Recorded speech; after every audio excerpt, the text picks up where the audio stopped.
नमस्कार, मैं हूं आपके साथ अंकिता। आप देख रहे हैं जनादेश लाइव न्यूज। पढ़ते हैं खबर की ओर।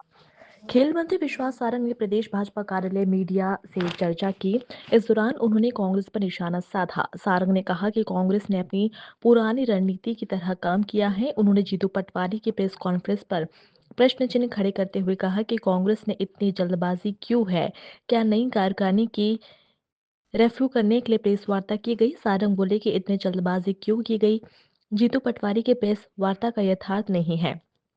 उन्होंने प्रेस वार्ता के दौरान जीतू पटवारी ने कोई भी आंकड़े प्रस्तुत नहीं किए। जो आंकड़े प्रस्तुत किए हैं वो झूठे थे। मोहन सरकार में विकास के नए आयाम स्थापित किए हैं। जनता के कल्याण, आर्थिक अनुशासन की बात करें, बजट की व्यवस्था, हर तरह से सरकार ने काम किया। मोहन सरकार हर मसले पर सफल रही है। मंत्री ने कहा कि जीतू पटवारी के 45,000 करोड़ का लोन लिया, जो गलत है। मोहन सरकार ने 25,000 करोड़ का लोन लिया, जिसमें बड़े काम किए हैं।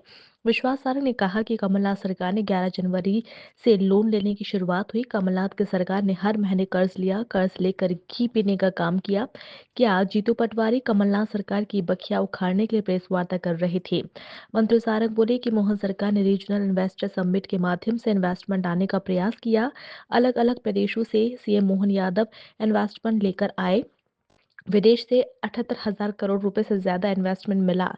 इन्वेस्टमेंट युवाओं से जुड़ा होता है। 4 लाख से ज्यादा युवाओं को लाभ होगा। संकल्प पत्र को लेकर कहा कि 456 संकल्प के पॉइंट थे। अब तक 310 संकल्प में 50 पूरे कर लिए हैं, बाकी में भी काम चल रहा है।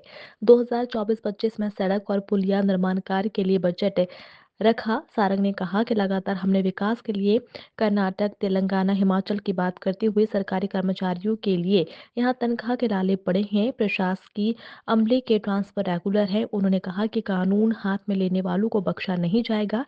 हर तरह के अपराधों में कमी आई है। 115 करोड़ के अपराधियों की संपत्ति को जब्त किया गया है। एमपी स्वर्णिम बनेगा, ऐसा हमारा प्रयास है। जन कल्याणकारी नीति हमारी प्राथमिकता है। कांग्रेस की अपनी गुटबाजी और कुर्सी बचाने के लिए पूरी तरह रिपीट कांग्रेस अपनी गुटबाजी और कुर्सी बचाने के लिए इस तरह से बोल रहे हैं। लगभग हमारे ही समय पर बनी हुई तेलंगाना, कर्नाटक और हिमाचल सरकार का भी जिक्र करते, मुझे लगता है व्यापक रूप से बात करते तो शायद ज्यादा यथार्थ सामने आता। हम आपको सबको मालूम है और आपके माध्यम से हमें ज्यादा जानकारी मिलती है कि कर्नाटक, तेलंगाना और हिमाचल की सरकार में शासकीय कर्मचारियों को पैसे, तनख्वाह देने के भी लाले पड़े हुए हैं। एक भी उनका संकल्प पत्र या वादा पूरा नहीं हुआ है। कांग्रेस के राष्ट्रीय अध्यक्ष ने ही कटाक्ष किया है कि वादे उतने करने चाहिए जितने पूरे हो सके। कांग्रेस की उन सरकारों ने कोई वादे पूरे नहीं किए हैं। एक बात और की गई है कि मध्य प्रदेश में ट्रांसफर को लेकर बहुत भ्रष्टाचार है। मुझे लगता है फिर ये बात इसीलिए की गई कि वो कमलनाथ सरकार की याद दिलाना चाहते हैं। मुझे आश्चर्य है, हमारे यहाँ तो ट्रांसफर पर बैन लगा हुआ है। विगत 1 वर्षों से तो मोहन सरकार ने ट्रांसफर पर बैन ही नहीं खोला है, तो कौन से ट्रांसफर की वो बात कर रहे हैं? मुझे आश्चर्य होता है। जो प्रशासकीय अमले का ट्रांसफर है वो तो रेगुलर है, आईएएस आईपीएस का ही अमूमन है, वो तो व्यवस्थाएं बनाने के लिए। पर ट्रांसफर उद्योग खुल गया है, मुझे लगता है आश्चर्य। ये भी मुझे लगता है उनके अल्प ज्ञान का ही परिचायक है। हमने लगातार कानून व्यवस्था को लेकर भी उन्होंने बहुत बातें की हैं। कानून व्यवस्था में मैं दृढ़ता के साथ कहना चाहता हूं, मोहन सरकार ने स्पष्टता के साथ ये सुनिश्चित किया है कि अपराधी, कालाबाजारी करने वाले या कानून को अपने हाथ में लेने वाला कोई भी वर्ग किसी भी तरह का होगा, उसको बख्शा नहीं जाएगा।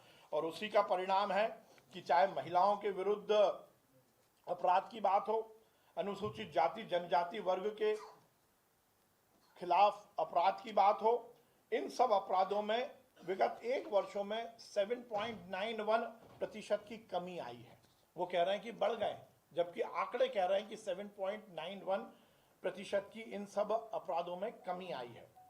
अवैध नशे को लेकर मोहन सरकार ने बहुत सख्त कदम उठाए हैं और इसमें लगभग 6,161 प्रकरणों में लगभग 7,886 आरोपियों को गिरफ्तार किया गया है और 29 आरोपियों की लगभग 115 करोड़ से ज्यादा की संपत्ति को जब्त किया गया है।